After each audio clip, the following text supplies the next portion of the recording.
আমি ভোট ভিক্ষা করতে আসিনি, আমি আপনাদের থেকে ভোট ভিক্ষা চাইতে আসিনি। কেন জানেন? কারণ ভিক্ষার জিনিস ফেরত হয় না। আপনি কাউকে যদি ভিক্ষা দেন, আপনি কি আশা রাখেন ওটা ফেরত পাবেন? আশা রাখেন না তো, না রেখেই দেন।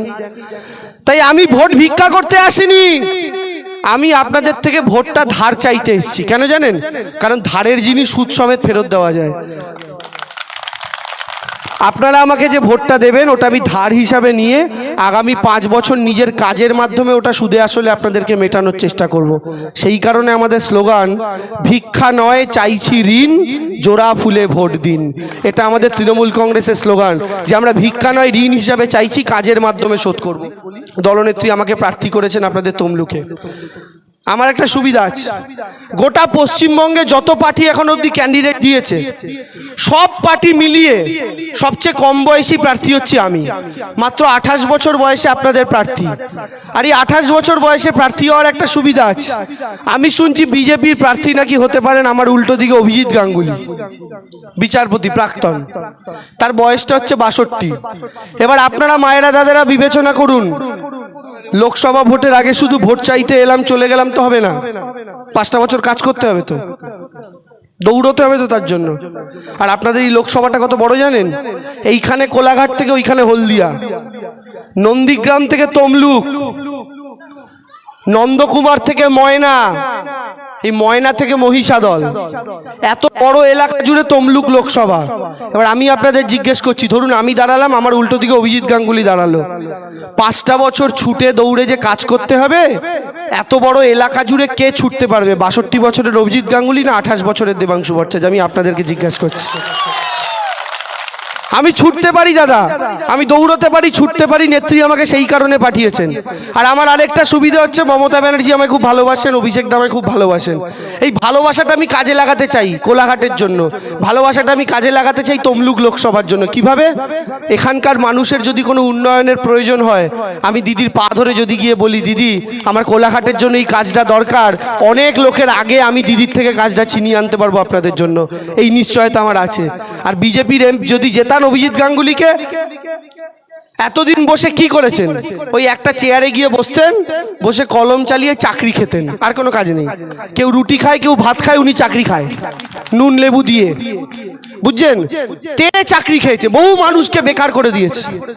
সুপ্রিম কোর্ট আবার তাদের চাকরি ফিরিয়ে দিয়েছে অভিজিৎ গাঙ্গুলির কানটা একটু করে মুলে দিয়ে, বলে তুমি ভুল চাকরি খেয়েছিলে। এই যে উনি চাকরি খেয়েছেন, সব কাজ তো বসে বসে করেছেন, জীবনে রাজনীতি করেননি। যে তারপর দৌড়তে পারবেন? ছুটতে পারবেন? পারবেন না। মানুষের চোখের ভাষা বোঝেন না, জীবনে রাজনীতি করেননি। কিন্তু আমি এইটুকু বলতে পারি, উনি মেদিনীপুরেও জীবনে এসছেন কিনা আমার তো সন্দেহ। হয়তো জীবনে একবারই এসছেন, দীঘা ঘুরে বাড়ি চলে গেছেন। কিন্তু আমি আমার কথা বলতে পারি, গত বিধানসভা নির্বাচনে 2021-এ জানুয়ারি থেকে এপ্রিল পর্যন্ত আমি গোটা রাজ্য জুড়ে 511টা সভা করেছি, তার মধ্যে 72টা করেছি শুধু পূর্ব মেদিনীপুরে। এখানকার নেতৃত্ব, এখানকার মাটি, এখানকার মানুষের সাথে আমার পরিচিতি আজকের নয়। ফলে আমি এইটুকু বলতে পারি, আমি আপনাদের থেকে ভোট ভিক্ষা চাইতে আসিনি। কেন জানেন? কারণ ভিক্ষার জিনিস ফেরত হয় না। আপনি কাউকে যদি ভিক্ষা দেন, আপনি কি আশা রাখেন ওটা ফেরত পাবেন? আশা রাখেন না তো, না রেখেই দেন। তাই আমি ভোট ভিক্ষা করতে আসিনি, আমি আপনাদের থেকে ভোটটা ধার চাইতে এসেছি। কেন জানেন? কারণ ধারের জিনিস সুদ সমেত ফেরত দেওয়া যায়। আপনারা আমাকে যে ভোটটা দেবেন ওটা আমি ধার হিসাবে নিয়ে আগামী 5 বছর নিজের কাজের মাধ্যমে ওটা সুদে আসলে আপনাদেরকে মেটানোর চেষ্টা করব। সেই কারণে আমাদের স্লোগান ভিক্ষা নয় চাইছি ঋণ, জোড়া ফুলে ভোট দিন। এটা আমাদের তৃণমূল কংগ্রেসের স্লোগান যে আমরা ভিক্ষা নয় ঋণ হিসাবে চাইছি, কাজের মাধ্যমে শোধ করব। অনেক কিছু করার ইচ্ছা আছে, তার মধ্যে একটা প্ল্যানিং শুধু আপনাদের বলে যাই, গোটা লোকসভা কেন্দ্র জুড়ে একটা এমপি হেল্পলাইন হবে। এমপি হেল্পলাইন মানে কি? একটা ফোন নাম্বার থাকবে আপনাদের সবার কাছে।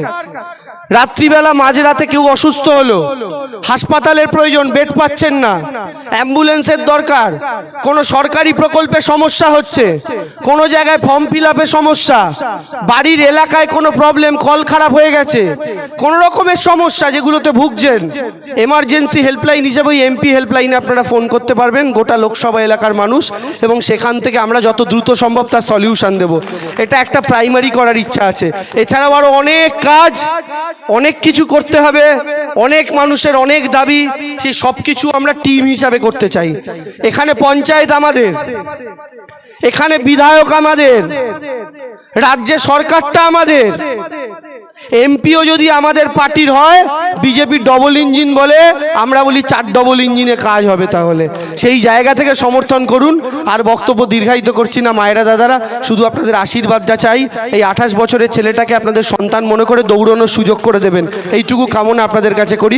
খুব ভালো থাকবেন, সুন্দর থাকবেন, সুস্থ থাকবেন। জয় হিন্দ, জয় বাংলা। Thank you.